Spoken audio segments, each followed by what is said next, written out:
A supernova explosion has plunged the planet into a global ice age. Using my position as the warehouse manager of a supermarket, I had prudently hoarded enough supplies to last 2 years. Yet, in a cruel twist, the girl breaks into my house with a group of neighbors and steals all my food. They decide to ration the food by starting with me, the girl gleefully admitting she tricked me into opening the door. She plans to take one of my thighs. In utter despair, I prefer death, but when I open my eyes again, I find myself reborn 3 months before the global freeze. Determined never to be a bootlicker again, I vow to repay the pain of my previous life 1,000-fold. My immediate priority becomes hoarding enough supplies before the end of the world and building a sturdy safe house. As I ponder where to start, a bright light flashes before my eyes. In the next moment, I find myself in a strange space. A bold idea emerges: if I could move an entire Walmart here, I would never have to worry about food and drink for 10 lifetimes. My stomach rumbles, reminding me of the luxuries I won't be able to enjoy after the apocalypse. I head to the best restaurant in the city, spending $50,000 on a meal. In the apocalypse, even a bowl of instant noodles can cost a life, making it difficult to eat one's fill. This scene catches the attention of the girl I've been infatuated with for 18 years. Her friend looks surprised, considering me a rich second generation in disguise. Fan Yuqing seizes the opportunity and approaches me. In my last life, her pretense of innocence had led to my demise, but now, my cold resolve keeps me from acting rashly. Any drastic actions would land me in jail, so I bide my time until the end of the world. Pulling out my bank card, I suggest going to the supermarket, intending to use the 2 as free labor. They eagerly agree, not knowing I would buy 2 full shopping carts and offload them onto them. Free labor shouldn't go to waste. This leaves the friend displeased, but Fan Yuqing forces a chuckle, thinking they have done me a favor. I laugh coldly inside, knowing I'll treat them well in my own way. When the extreme cold arrives, none of them will escape. Just then, Auntie Lin from the neighborhood committee approaches with her grandson. She suggests sharing some of my supplies with her, and her grandson starts grabbing things from my shopping cart. I immediately snatch them back, asserting that I don't even have enough for myself. The child throws a tantrum, calling me a villain and threatening me. My cold response silences him, making him cry. Auntie Lin, undeterred, accuses me of haggling with a child and insists on buying a box, promising to transfer the money later. I display my payment QR code, demanding immediate payment or suggesting she go to the supermarket herself. This infuriates her. After returning home, Fan Yuqing winks at me, reminding me not to forget our deal. Once I send them away, I store all the purchased food in the alternate space. Next on my agenda is constructing an impenetrable steel fortress equipped with heating devices and medical supplies. Acquiring firearms would be ideal, but I'm not in a hurry since there are still 90 days until the Ice Age. During this period, I need to liquidate my property to fund my preparations. With money, I can obtain whatever I need. The next morning, I check the freshness of the food in the alternate space. Although I can't store live creatures, the food remains as fresh as when I bought it. I contact the best local restaurant and book 500 tables for a 3-day banquet. The hotel manager informs me that the cost will exceed $1 million, requiring a deposit of $200,000. Without hesitation, I transfer the deposit. Then, I mortgage my property and combine the funds with my savings. This amount suffices to build my safe house, but I need more funds for weapons and additional supplies. As I pondered how to secure more funds, a man in a suit approached and asked if I needed money. Delighted by this timely opportunity, I followed him to another man who straightforwardly inquired about the amount I wanted to borrow, mentioning that the interest rate would be high. Unconcerned about the high interest, I agreed, emphasizing the urgency of raising money. Consequently, I mortgaged my already mortgaged house and my Mercedes-Benz. Both parties felt they had struck a good deal. I mortgaged a house worth $5 million and a car worth $300,000 for $4 million, committing to repay $7 million. I found them generous, essentially giving me money to spend. I then visited the renowned War Dragon security company. In my previous life, a wealthy second-generation individual spent $2 billion to build a top-tier safe house, ultimately becoming an emperor in the apocalypse. A business manager approached, offering assistance. I quickly shared my vision of constructing an apocalyptic safe house. The manager presented several plans, but none met my expectations. I specified that the house should be reinforced with aviation materials, the balcony glass should be the highest strength bulletproof glass, and it should include an air filtration system and a 360-degree surveillance system. The front door needed to be as robust as a bank's anti-theft door, and I requested the manager to source some firearms. The business manager was astonished by my requirements, noting that such renovations, along with weapons, would create a fortress. The final plan cost $8 million. After paying the deposit, I instructed them to start immediately and promised to settle the balance within 3 months. Next, I needed weapons for self-defense. I contacted the owner of a hunting club I knew and acquired several sets of crossbows. Meanwhile, the 500-table banquet I had ordered began arriving in batches by truck, attracting the attention of the neighborhood. The delivery from a 5-star hotel cost at least $1 million. Soon, my entire house was filled with food for 500 tables, which I promptly stored in the alternate space. With these sumptuous supplies and the ingredients I had previously ordered, I was set for life. The next day, workers from the security company arrived to start building the safe house. This spectacle drew the curiosity and ridicule of my neighbors, who speculated that I had lost my mind. Unfazed, I knew that when the end came, they would realize who the real fool was. I then sought out manager Joe from the company and purchased a portion of the warehouse's supplies at twice the market price. Transporting these items home little by little became my next task. My recent hoarding activities caught the attention of Fan Yuqing, who feigned concern and inquired if something significant was about to happen. She even claimed she had been thinking about me lately. I ignored her insincere concern, which visibly angered her. Fan Yuqing was annoyed that I, Zhang Yi, the supposed bootlicker, dared to ignore her. Despite her curiosity about my sudden hoarding, her best friend dismissed her worries, stating that any major event would be announced by the authorities and advising her to focus on catching me. Half a month later, my safe house was completed. To ensure my safety, the manager installed a surveillance system on each floor, which pleased me. The final step was to wait for the last batch of supplies to arrive. Soon, several trucks of drinking water arrived in succession. Uncle Yu from the neighborhood, one of the few decent people from my past life, approached me, curious about my stockpiling. I whispered to him that the weather would be very unusual this year and advised him to stock up on supplies to prepare for the extreme cold. Although skeptical, Uncle Yu believed me upon seeing my serious expression. In the following days, I exchanged all my money for various supplies. 3 days before the extreme cold began, I visited the warehouse and invited my colleagues for milk tea, laced with sleeping pills. After they fainted, I shut down the surveillance equipment and transported all the goods into the otherworldly space, quickly emptying the warehouse. While doing so, a box in the corner caught my attention. It contained cold-resistant technology products, capable of withstanding temperatures of -100 degrees. With these supplies, I felt secure even in the coldest ice age. To avoid suspicion, I dosed myself with sleeping water and lay down among my colleagues. 2.5 hours later, I was awakened by a colleague, frantically informing me that the warehouse had been emptied. I pretended to be shocked and upset, exclaiming about the missing supplies.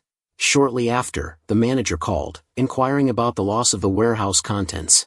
The manager, enraged by the complete emptying of the warehouse, immediately accused me, suspecting I was a mole. I responded with an awkward smile, denying any involvement and suggesting we report the incident to higher authorities without delay to avoid wasting investigation time. After hanging up, I reassured my colleagues, asserting that the innocent had nothing to fear. We were all summoned to the police station for questioning, but nothing was discovered. The police instructed us not to leave Tianhai City to cooperate with the ongoing investigation. The news of the warehouse's mysterious disappearance spread throughout Tianhai City, with no one able to fathom how hundreds of square meters of supplies vanished in under 3 hours.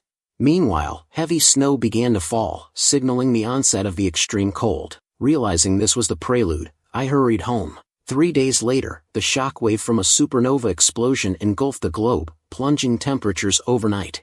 Watching the heavy snow from my window, I remained calm, knowing this was inevitable. The homeowner group chat buzzed with excitement over the unusual snowfall in the south. I watched with a serene expression, aware that for many, this might be their first and last time seeing snow. In my previous life, the snow lasted 3 months, with temperatures continually dropping, causing many unprepared people to freeze to death. On the second day of the extreme cold, snow had piled up to half a person's height at the entrance of the residential area. Despite turning their air conditioning to the maximum, people shivered indoors.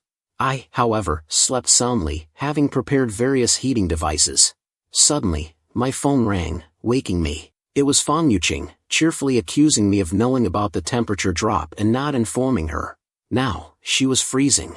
I scoffed and hung up, angering her. She shamelessly texted me, asking for food. Laughing, I sent her a picture of steak and wine, knowing she would recognize it as top-tier Wagyu beef and a $100,000 bottle of wine. Predictably, she asked for the same. I taunted her, suggesting she buy it herself at the supermarket. Furious but determined, Fan Yuqing calmed down, plotting to manipulate me. Full and bored, I started watching TV. Suddenly, the tablet monitoring the building alerted me. Auntie Lin was addressing the residents, urging them not to panic or rush for supplies, claiming the extreme weather would last only 2 or 3 days and promising neighborhood committee support. However, a voice challenged her, questioning her assurance and the potential consequences of not hoarding supplies. Other homeowners echoed the concern, demanding responsibility if they ran out of food. Auntie Lin hastily assured everyone that the neighborhood committee would handle the situation. Auntie Lin, angered by my refusal to shovel snow, pointed at me and cursed, accusing me of stirring up trouble and engaging in illegal activities. Ignoring her, I returned to my super-safe house. A week passed, and the heavy snow showed no signs of stopping. As I enjoyed my time indoors, a message from Auntie Lin appeared in the group chat, demanding I go out and shovel snow. I refused outright, noting that the snow was falling faster than it could be shoveled. Auntie Lin, clearly trying to pick a fight, ordered me in the name of the neighborhood committee to shovel snow, threatening consequences for anyone who opposed her after the snow disaster ended. I responded coldly, questioning why she wasn't asking the rich kids in the neighborhood, Suhao and Chenjenghao, to shovel snow instead of picking on ordinary people. In my past life, these two had broken into my house and stolen all my food. My words stirred up the homeowner group, with others agreeing and challenging Auntie Lin to call out Suhao and Chenjenghao. Seeing the backlash, Auntie Lin was furious but reluctantly called out the two in the group. Chenjenghao reacted angrily, threatening violence if bothered again. Suhao, too, dismissed her with contempt. Auntie Lin, unable to respond to their insults, turned her frustration back on me, accusing me of causing trouble. I turned on the voice message feature on my phone and scoffed, warning Auntie Lin to back off or face consequences. My serious tone made her back down immediately. Suddenly, a loud bang came from my front door. It was Chenjenghao, yelling and threatening to kill me for my defiance in the group chat. I grabbed my crossbow and approached the door, ready to defend myself, thinking, it's not certain yet who's going to kill whom. I shot him directly through the shin with an arrow. Injured, Chenjenghao fell to the ground, wailing incessantly. He never imagined that I, a seemingly honest person, would be so ruthless when I took action. Little did he know that this was only the first step of my revenge.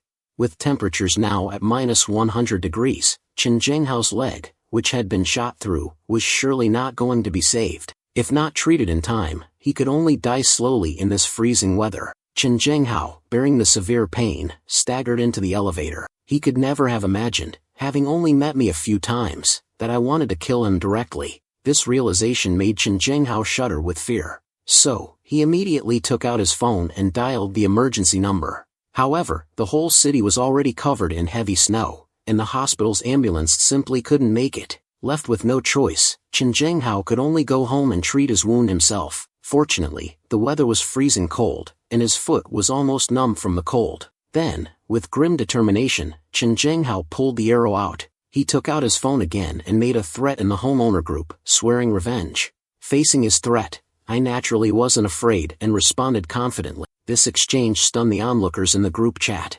Chenjenghao, known as the area tyrant, was facing direct confrontation for the first time. Soon, he picked up the phone and summoned his hundreds of followers.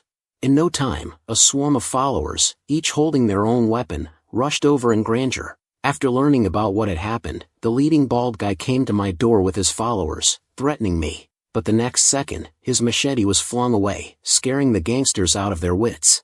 How many people had this kid offended? His home was fortified stronger than a turtle shell. Watching the scene from my security camera, I laughed with disdain.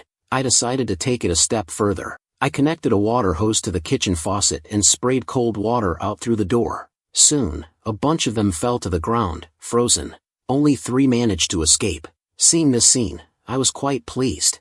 In this freezing weather, cold water was more lethal than any weapon. On the other side, the 3 who escaped were huddled together, shivering. Chenjenghao looked at them and yelled, demanding to know what had happened. They hastily explained, recounting how they had chopped at the door for a long time only to scratch some paint off, and how the cold water had done them in.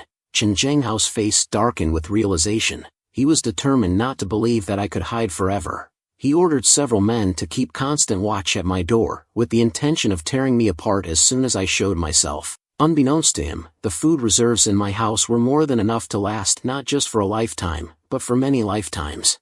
Meanwhile, Uncle Yu and a few others were struggling to clear the snow blocking the entrance of the residential area. They had hoped to create a path to the supermarket for replenishing supplies but found their efforts futile against the relentless snowfall. Eventually, they gave up and returned home.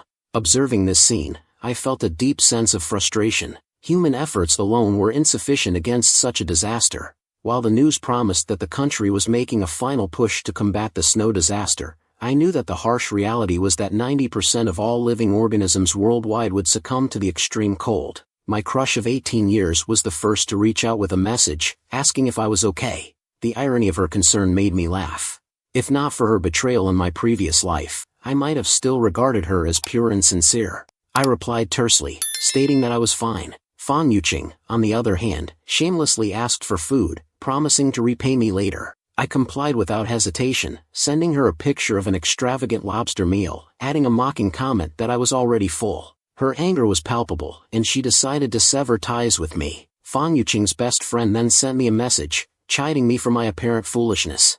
She suggested that I should endure some hunger and use it as leverage to win back Fan Yuqing.